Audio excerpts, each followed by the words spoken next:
Welcome to a lesson on the graphing of sine and cosine.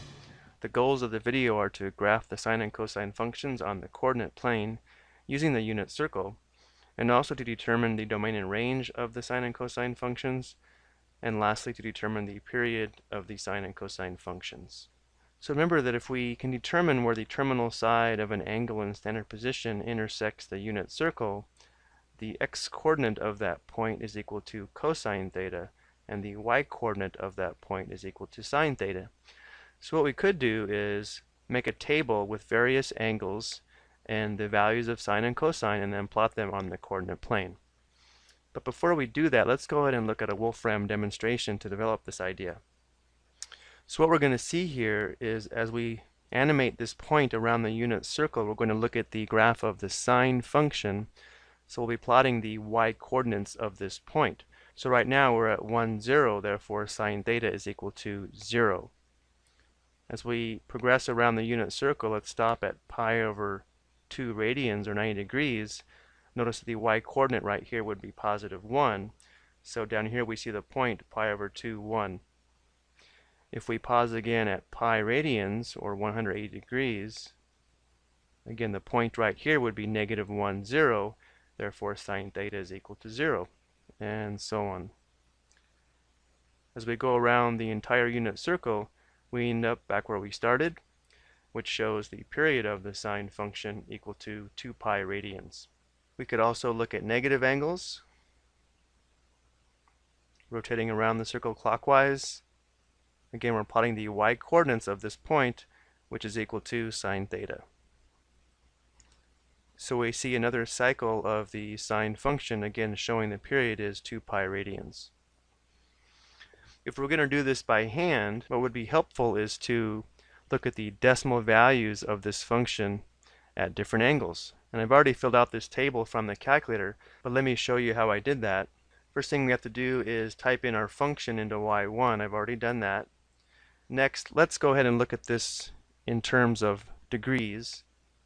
So I'll press mode, make sure degree mode is showing. If it's not, highlight it, press enter. And lastly, let's go to our table set. And we're going to start at 0 degrees. This doesn't matter because we're going to go ahead and set it on ask mode. Press enter, go to our table. And now we can just type in various angles and write down the decimal values for sine theta. So just to show you, there's 0 degrees, 30 degrees, 45 degrees, and so on. I've already done this, so we'll go ahead and use this table that I've created. Now I won't use all these values to plot the sine function. I'm going to just pick key values here. Let's go ahead and divide this into fourths. So at 0 degrees, we're at 0. At pi over 2 or 90 degrees, we're at 1. At pi, we're back at 0. And at 270 or 3 pi over 2, we're at negative 1. And 2 pi, we're back at 0. So from the previous animation, we can see the graph of sine function will look something like this. Again, we could fill in more values, but I think from the previous animation, we can tell that the graph of this function will look something like this.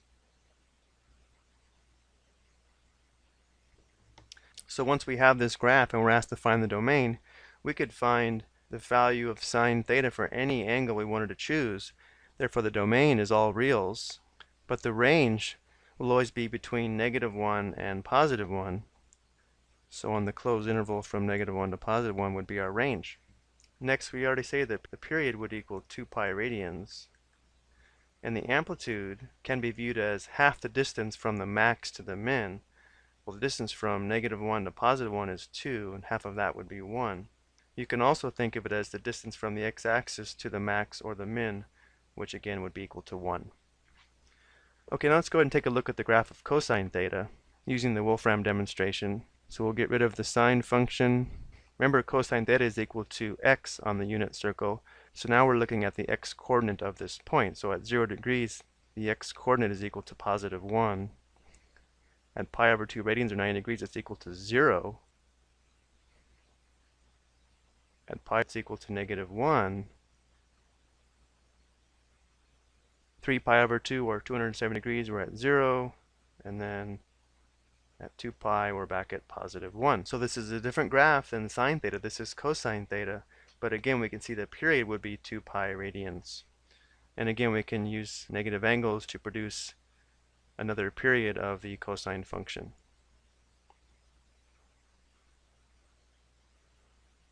Okay, let's go ahead and graph this by hand as well. Again, I've already taken the liberty to fill out this table.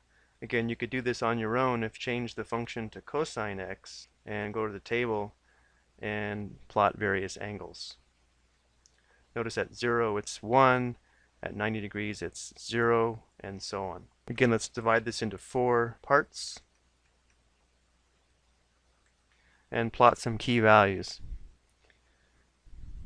So I'll go ahead and plot the point 0, 1, 2 pi 0,